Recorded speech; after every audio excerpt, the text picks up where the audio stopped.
اعوذ باللہ من الشیطان الرجیم، بسم اللہ الرحمن الرحیم۔ حضرت ابراہیم علیہ السلام کا بیان۔ جب کوئی اولاد سام بن نوح بن طارق کی عرب و عجم میں نہ رہی، ان میں سے بعض لوگ تو طوفان نوح سے ہلاک ہو گئے اور بعض فرشتے کی آواز سے مرے۔ بادشاہ نمرود علیہ لعنت عجم کے ملک سے نکلا۔ وہ بیٹا کنعان بن آدم بن سام بن نوح علیہ السلام کا تھا اور اس کی زبان عربی تھی، اور بعض نے لکھا ہے کہ کمیکاؤس بیٹا کیکباد کا تھا، اور وہ بیٹا منوچہر بن فریدوں بن جمشید کا تھا، لیکن وہ صحیح نہیں ہے، اور زیادہ صحیح یہی ہے کہ اس کا نام نمرود تھا اور اس کی بڑی قوت اور حشمت و شوکت تھی۔ بسبب قوت لشکر کے ملک شام میں سلطنت قائم کی، بعد اس کے ترکستان فتح کر کے اولاد یافس بن نوح علیہ السلام کو اپنا فرما بردار بنایا۔ بعد میں ہندوستان میں آ کر اولاد حام بن نوح کو مطیع کیا اور ملک روم کو بھی اپنے قبضہ میں لیا، اور تمام جہان مشرق سے مغرب تک اپنے قبضہ و دخل میں لے لیا، اور بعد اس کے کوفہ میں جا کر مقام کیا، اب جس کو بابل کہتے ہیں، وہیں تخت پر بیٹھا۔ ترکستان اور ہندوستان اور روم اور مغرب اور مشرق سے خراج اس کے لیے آتا تھا۔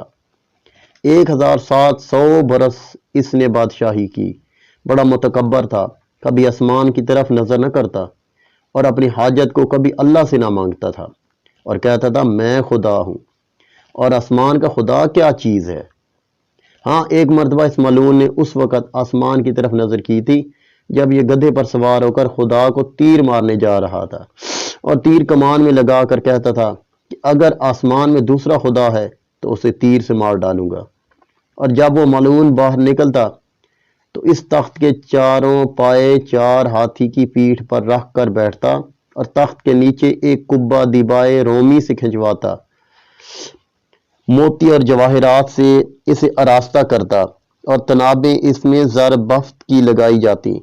دن کو اسی تخت پر بیٹھتا اور 400 کرسیاں اس تخت کے نیچے بچھی رہتی، اور ہر کرسی پر جادوگر منجم سب بیٹھتے، اور امیر و حاجب اس کے گرد رہتے تھے، اور یہ بھی کہتے ہیں کہ 7 اقلیم کی بادشاہی صرف 4 شخصوں کو ملی، اور ان چاروں کے برابر شہنشاہ کوئی نہیں ہوا۔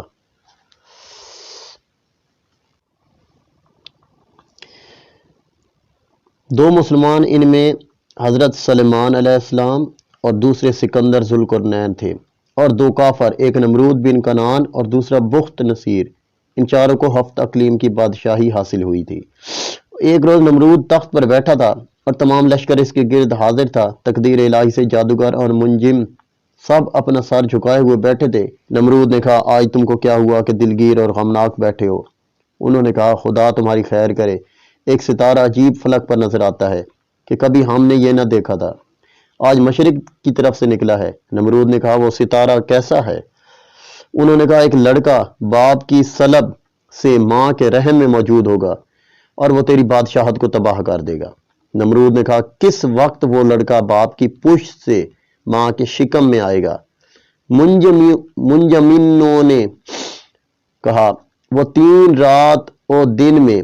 پس نمرود نے کہا کہ یہ جتنی عورتیں بالغہ ہیں وہ آج سے اپنے شوہروں کے ساتھ ہم بستر نہ ہونے پائیں۔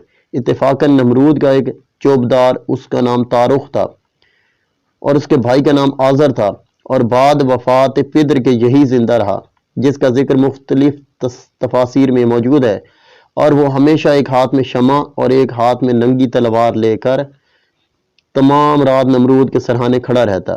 جس دن یہ حکم نمرود نے جاری کیا اسی شب کو مشیت ایزدی سے آزر، صحیح تحقیق کے مطابق سیدنا ابراہیم علیہ السلام کے والد آزر نہیں بلکہ طارق ہیں، تو خواہش ہوئی کہ اپنی بیوی سے مباشرت کریں۔ ادھر حضرت ابراہیم علیہ السلام کی ماں کو بھی خواہش ہوئی اور اپنے دل سے کہنے لگی کہ کیوں کر اپنے شوہر کے پاس جا کر خوشی حاصل کروں۔ اسی پس و پیش میں تھی کہ وفور خواہش سے آدھی رات کو گھر سے نکل کر دروازے پر قصر نمرود کے جا پہنچی۔ دیکھا کہ دربان و پاسبان سب کے سب غفلت میں ہیں وہاں سے نمرود کی خوابگاہ خاص میں بے کھٹکے گھسیں اور اپنے شوہر کو دیکھا کہ نمرود کے سرانے ایک ہاتھ میں شمع دوسرے ہاتھ میں تلوار لیے پاسبانی کر رہا ہے۔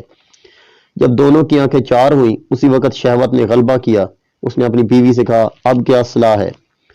دونوں ہاتھ میرے بندھے ہوئے ہیں۔ اتنے میں اللہ کے حکم سے کوئی دوسرا آدمی کی شکل میں حاضر ہوا اور وہ شمع اور تلوار لے کر اسی طرح کھڑا ہو گیا اور میاں بیوی نے نمرود کے سرحانے مباشرت کی۔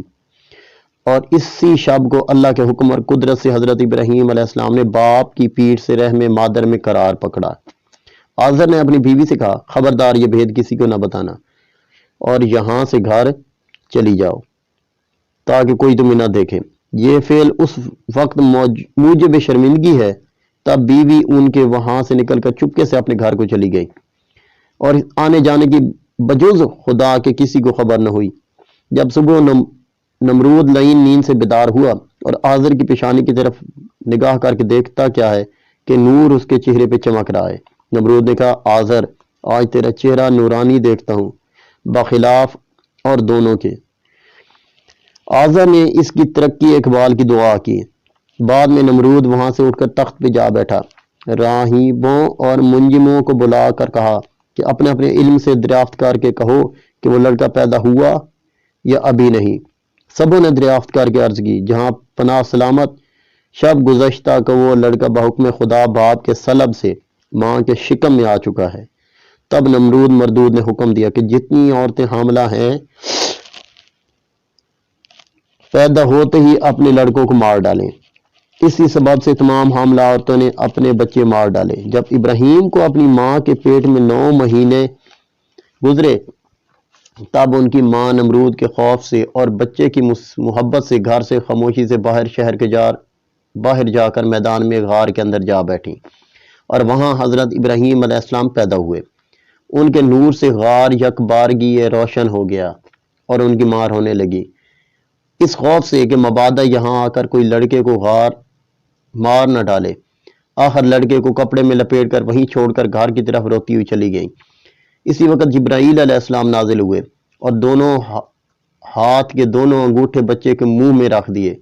خدا کے فضل و کرم سے ایک انگوٹھے سے دودھ دوسرے انگوٹھے سے شہد جاری ہوا اور حضرت ابراہیم علیہ السلام اس کو پیتے رہے اور کسی چیز کے محتاج نہ ہوئے، اور ہر ہفتے ان کی ماں ان کے پاس جاتی اور ان کی زندگی اور پرورش میں معتجب ہوتی، اور جب وہاں سے یعنی غار سے باہر نکل آتی تو اسی وقت غیب سے ایک پتھر آ کر غار کے منہ کو بند کر دیتا، اور جب ان کی ماں ان کے پاس آتی تو اس پتھر کو الگ کر کے انہیں دیکھ بھال کر کے چلی جاتی۔ اسی طرح سے 7 برس گزر گئے۔ ایک دن حضرت ابراہیم نے اپنی ماں سے پوچھا امی من ربوں کا، اے میری ماں تیرا رب کون ہے؟ وہ بولی تیرا باپ جو مجھے کھانے کو دیتا ہے۔ پھر بولے اس کا خدا کون ہے؟ وہ بولی کواکب یعنی ستارے۔ پھر پوچھا کواکب کا خدا کون ہے؟ اس بات کو سن کر ان کی ماں لاجواب ہوئی اور شرمندہ ہو کر چلی گئی۔ یہ حقیقتیں اپنے شوہر کو سنائیں۔ اس نے یہ باتیں سن کر فوراً ہی کہا یہ لڑکا بادشاہ نمرود کا دشمن ہے۔